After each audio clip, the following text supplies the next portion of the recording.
Sources of error in cohort studies. During this session, we shall examine bias from confounding and loss to follow-up in cohort studies.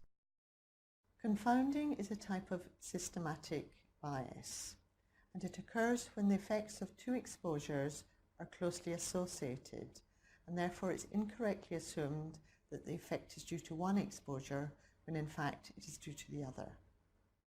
For a factor to be regarded as a confounder, the rules are: it must be associated with the exposure being investigated, it must be independently associated with the disease being investigated, factors on the causal pathway are not confounders. Confounding is about alternative explanations for the effect seen between the exposure of interest and the outcome. Here's an example of how confounding might arise in a study of DR. A report is published that makes the novel claim that coffee consumption is associated with the risk of diabetic retinopathy. Here, the exposure is coffee consumption and the outcome, or disease, is diabetic retinopathy. The importance of this finding is disputed because we already know that coffee consumption is correlated with cigarette smoking and smoking is known to be a risk factor for diabetic retinopathy. Therefore, smoking may be confounding the association between coffee consumption and risk of diabetic retinopathy. What can we do about confounding in cohort studies? With confounding, the investigator wishes to remove or prevent the influence of the confounding factor in order to get nearer the truth. We can do this in a cohort study by adjusting or controlling for the confounding factor using statistical methods. What is loss to follow up? This is when members of the cohort drop out over the duration of the study, and so we don't know if they develop the disease or not. Loss to follow up, also known as dropout, is the biggest challenge in cohort studies. It increases with the length of the study, which in turn depends on the latency period of the disease. Investigators aim to achieve as low a dropout rate as possible when designing and carrying out a cohort study.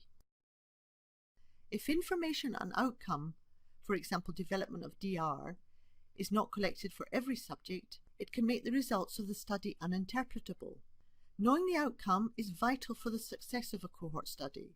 If there are systematic or non-random differences between those who drop out and those who stay in the study, this can lead to biased results.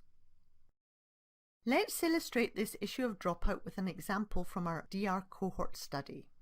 If we were investigating the association between smoking status and risk of DR, and all the dropouts in our cohort study were amongst the heavy smokers, this would diminish any difference we might find between development of disease and smoking status. Minimizing the effect of dropout in cohort studies. To minimize dropout in our study example, the investigators ensure that the cohort members are seen regularly at a diabetic clinic and get regular supplies of insulin. For some types of eye disease and in some settings, it may be more difficult to follow up participants. What are the advantages and disadvantages of cohort studies? Advantages. As exposure comes before the outcome, there is some indication of temporality in a cohort study.